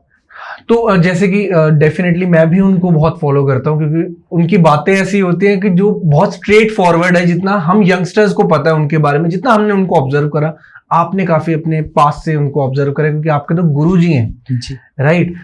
तो उनकी एक बात बता दीजिए जो आपको, मतलब जो आपकी लाइफ बदल दी हो, ऐसी कोई एक बातें तो बहुत है, लेकिन शुरुआत गुरुजी से होती है, हमारे दिन की भी और रात की भी। जो भी काम पहला होगा वो, जब मैंने उनसे दीक्षा ली तो मैंने कहा गुरुजी मेरे को कथा करनी है। उन्होंने कहा बेटा करिए, आनंद से करिए, लेकिन शास्त्र से बाहर मत जाइएगा। अच्छा, सबसे बड़ी बात ये उन्होंने कही कि शास्त्र से बाहर मत जाइएगा, क्योंकि हमारे सनातनी भाई ऐसे हैं कि हम अगर कुछ बाहर भी बोल रहे हैं तो तुरंत वो क्लिप बना देंगे और फिर मीडिया को चाहिए। अब उनकी जो सबसे महत्वपूर्ण बात थी मेरी, वो स्वयं कथा में आए, आशीर्वाद देने के लिए आए। उनसे यदि कुछ मैंने सीखा है तो जीवन में सरलता और सहजता। इतना सब कुछ होने के पास भी उनके पास इतना सा भी अभिमान नहीं है। आज मैं शिष्य हूं, लेकिन मैं जा रहा हूं तो चरणों में, मैं शिष्य हूं, मेरा अधिकार है गुरु के चरणों में नहीं। अब कथा में आ रहे हैं तो मैं बोले गुरुजी आशीर्वाद, नहीं आप दो आज तो आशीर्वाद। ऐसा स्वभाव, मतलब आप ब्रज में संतों के पास घूमिएगा तो ऐसे बहुत ही बिरले संत आपको मिलेंगे जिनके पास अभिमान नहीं होगा। और गुरुजी आज जो भी इस मंच पर हैं, इस पद पर हैं, या जिस भी प्रकार से वो दिन प्रतिदिन बढ़ रहे हैं, उनके इसी कारण से बढ़ रहे हैं कि उनके पास अभिमान नहीं है। कोई वृद्ध माता बाहर बैठी है, अंदर नहीं आ सकती, वो किसी कारण से स्वयं उतर कर जाएंगे मिलने के लिए। कोई भाई अगर जिसको आवश्यकता है स्वयं जाएंगे मिलने के लिए। तो उनका ये स्वभाव ने जीवन बदला है। और उनसे शिक्षा भी मैं यही लूंगा कि जीवन में कुछ भी आ जाए, बस अभिमान ना आए। और अभिमान नहीं आएगा तो आपको कोई गिराने वाला संसार में है ही नहीं। वो अध्यात्म में भी लोगों को जोड़ते हैं। अब कुछ एक लोग उनकी बातों को काट करके हंसी मजाक से जोड़ रहे हैं, तो उससे हमें ये प्रॉफिट हो रहा है कि गुरुजी हंसा रहे हैं तो कोई नास्तिक कम से कम सुन तो रहा है उनको, हंसने के बहाने सुन रहे। कई ऐसी बातें हैं जो मजाक में उन्होंने ऐसी बातें कह दी जो लोगों के जीवन बदल दिए जी, और बहुत ही पॉजिटिव विचार धारणा होगी लोगों की उनकी बातें सुन के। हालांकि उन्होंने मजाक में कही ये चीजें, देखो, बट सत्य कही हैं। गुरुजी ने, जितना हमें पता है, 4 साल हो गए कथा सुनते हुए। उनकी कथा से लोग तो बहुत सुधरे, लेकिन कम से कम 40 से 50 हजार लोगों की शराब छुड़वा दी। ये हम खुद प्रमाण दे सकते हैं आपको। और एक बात बताओ, जो व्यक्ति दिन में 50,000 लोगों को भोजन करा सकता है वो कुछ भी कर सकता है। कथा सब कर रहे हैं लेकिन सेवा सब नहीं कर पा रहे। ये कहते हैं ये सौभाग्य भी भगवान भी चुने लोगों को देते हैं, हर किसी को ये मौका नहीं मिलता। हम कोशिश करते हैं कि हम भी किसी गरीब को जो नहीं खा सकता, जिसके पास पैसे नहीं, हम उसकी मदद कर दें। और एक इंसान की बात कर रहा हूँ यहाँ। बिल्कुल बिल्कुल, उनकी पद्धति से मुझे ये शिक्षा मिली। मैंने 42 कथा की हैं, तो बताने में कोई हर्ज नहीं है। 42 कथाओं में से आज तक कथा का 1 रुपया भी अपने ऊपर यूज नहीं किया मैंने। कार है वो कथा से नहीं ली गई, घर है वो पहले से है, मंदिर है ठाकुर जी की सेवा के लिए है। जितना भी इन 40 कथाओं में रुपया पैसा आता है दान में, वो पूरा का पूरा सेवाओं में लगा रहे हैं। वृंदावन जो कथा करते 7 दिन, उसमें जितने भी लोग आएंगे रहने खाने की व्यवस्था हम करेंगे। प्लस में 21 कन्याओं को एक साथ विवाह करते हैं हम। और कन्या कैसी हैं? किसी के छत नहीं है, किसी के पिता नहीं है, किसी के भाई नहीं है। ऐसी बहनों के पीले हाथ करने का सौभाग्य हमें मिला है। एक तो सामूहिक विवाह हो गया, और अन्य किसी का फोन आ गया कि महाराज जी ऐसे ऐसे शादी है और ये परिस्थिति है तो वहां भी पहुंचना हो जाता है। ये मैं बहुत बड़ी कृपा समझ रहा हूं कि भगवान ने इस लायक मुझे बनाया। देखो, जीवन में एक बात जिसने सोच ली ना, वो कभी मार नहीं खाएगा। व्यक्ति को ये देखना है, क्या देखना है, हमेशा हम ये सोच लेते हैं कि मैं खुश हूं। नहीं, आदमी को क्या सोचना है, ये मत देखो कि मैं कितना खुश हूं, ये देखो मेरी वजह से कितने लोग खुश हैं। आपको जन्म दिया है, लोगों को खुश करने के लिए दिया है, इसलिए सदैव अपने हाथों से ऐसा कोई कर्म कीजिए। अच्छा, पता नहीं कौन से गुण पर दयानिधि रीत जाते हैं, कोई ऐसा कर्म भगवान को पसंद आ गया, सब बदल देंगे। इसलिए दूसरों को खुश तो देखेगा, वही सब कुछ संभव कर सर, मैं चाहूंगा कि मेरी भी आपसे रिक्वेस्ट है, डेफिनेटली ये पॉडकास्ट उन तक पहुंचाइएगा आप जी, कि वो भी सुने, आपको भी वो सुने। और मैं कुछ आपको रील्स भी भेजूंगा, कुछ एक ऐसी छोटी वीडियो जो डायरेक्टली, क्योंकि उनके पास इतना टाइम नहीं है कि पूरा पॉडकास्ट नहीं, हम उनको दिखा के आएंगे बिल्कुल। ठीक है, आप बहुत ही, मेरे लिए बहुत बड़ी बात होगी ये। और डेफिनेटली पंडित जी, बहुत अच्छा लगा आपसे मिलके। आई गेस 1 घंटा, 1.5 घंटा, 2 घंटे भी कम है, क्योंकि हमारी जो बातें हैं, ये बहुत ऐसी बातें, बहुत कुछ सीखने को मिलता है आपसे। और ऑडियंस ने, जिन्होंने भी ये पॉडकास्ट यहाँ तक देखा, वो भी समझ गए होंगे कि आज क्या बातें हुई हैं, और शायद उनके जीवन में भी कुछ अच्छा चेंज देखने को मिलेगा। और डेफिनेटली वो भी मैं चाहूंगा कि कमेंट करो, सो दैट पता चले कि एटलीस्ट, और आपको दोबारा बुलाना चाहेंगे ये पॉडकास्ट देखकर तो जरूर। सो मिलते हैं आपसे बहुत जल्द, और ऐसी अमेजिंग गेस्ट के साथ हम लोग आते रहेंगे, ऐसी सुंदर सुंदर धार्मिक लोग, जिससे कि हमारे धर्म के बारे में हमको पता चल सके। और मिलते हैं आपसे एक नए थॉट प्रोवोकिंग टॉपिक के साथ, ऐसी अमेजिंग गेस्ट के साथ। This is Shubhi signing off from our podcast. Thank you everyone. Radhe Radhe Pandit. जय श्रीमन नारायण। राधे राधे। और सभी भक्तों को भी मेरी ओर से राधे राधे। राधे राधे।